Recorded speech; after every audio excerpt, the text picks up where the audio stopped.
ஐக்கானை கிளிக் பண்ணுங்கள். அப்போ தான் நாங்கள் போடுற வீடியோ எல்லாம் உங்கள் நோட்டிஃபிகேஷனில் வரும். ஹாய் ஃப்ரெண்ட்ஸ், வெல்கம் டு அப்பா கிச்சன். இன்றைக்கி நம்ம கிச்சனில் என்ன பார்க்க போகிறோன்னா சில்லி சப்பாத்தி. வாங்க வீடியோக்குள்ளே போகலாம்.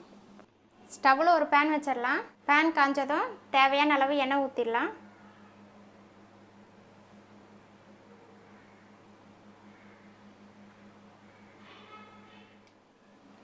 எண்ணெய் காஞ்சதும் கருவேப்பிலை ஒரு கொத்து, ஒரு பச்சை மிளகாய் பொடியாக கட் பண்ணது, இஞ்சி பூண்டு பேஸ்ட்டு ஒரு ஸ்பூன்,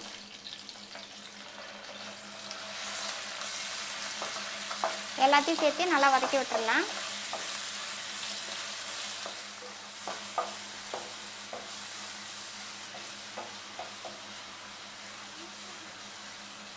அடுத்து நம்ம கட் பண்ணி வச்சுருக்க பெரிய வெங்காயத்தை இதில் ஆட் பண்ணிடலாம்.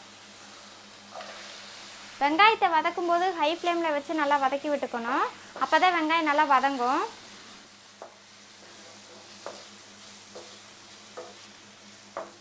வெங்காயம் ரொம்ப பொடியாகவும் இல்லாமல் ரொம்ப பெருசாகவும் இல்லாமல் மீடியம் சைஸில் கட் பண்ணி வச்சுக்கலாம்.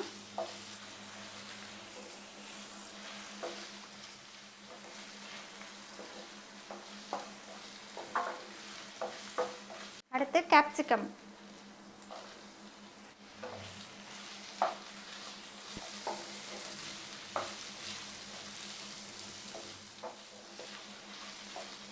நல்லா ஒரு நிமிஷம் நல்லா வதக்கி விட்டுடலாம்.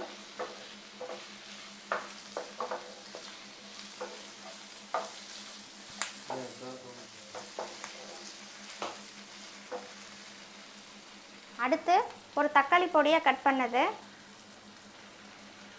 எல்லாத்தையும் சேர்த்து நல்லா வதக்கி விட்டுடலாம். தக்காளி நல்லா வதங்கணும்.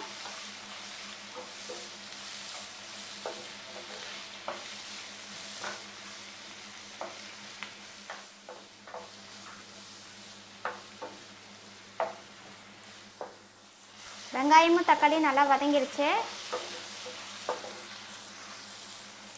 இந்த ஸ்டேஜில் நம்ம எடுத்து வச்சுருக்க மசாலா எல்லாத்தையும் இதில் ஆட் பண்ணிடலாம். அரை ஸ்பூன் மஞ்சத்தூள், ஒரு ஸ்பூன் மிளகாத்தூள், ஒரு ஸ்பூன் கரம் மசாலா, ஒரு ஸ்பூன் சீரகத்தூள்,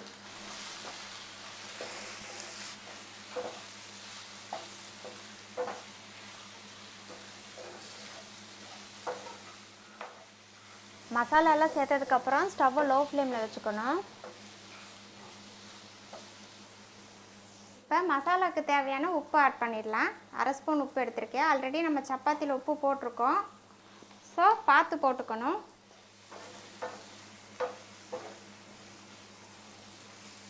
அடி பிடிக்காமல் இருக்க கொஞ்சமாக தண்ணி ஆட் பண்ணிக்கலாம்.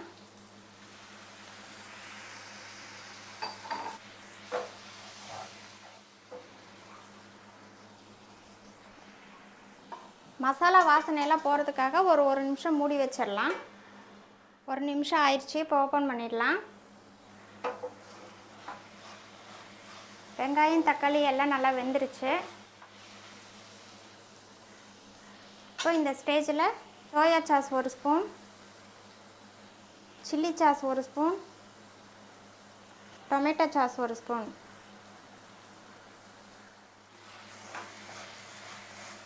நல்லா மிக்ஸ் பண்ணி விட்டுடலாம். இப்போ நம்ம கட் பண்ணி வச்சுருக்க சப்பாத்தி இதில் ஆட் பண்ணிக்கலாம். சப்பாத்தி இந்த மாதிரி தான் கட் பண்ணி வச்சுக்கணும்.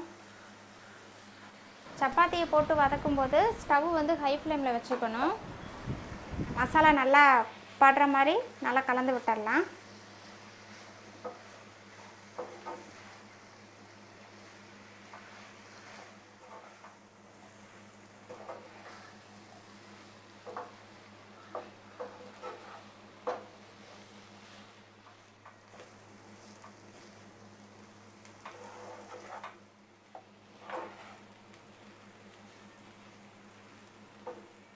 நம்மளோட சில்லி சப்பாத்தி ரெடி ஆயிடுச்சு.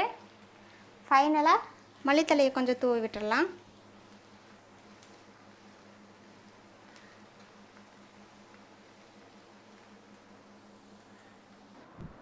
நீங்களும் உங்கள் வீட்டில் இதை ட்ரை பண்ணி பாருங்கள். இந்த வீடியோ உங்களுக்கு பிடிச்சிருந்தா லைக் பண்ணுங்கள், ஷேர் பண்ணுங்கள், கமெண்ட் பண்ணுங்கள். மறக்காமல் நம்ம சேனலை சப்ஸ்கிரைப் பண்ணுங்கள்.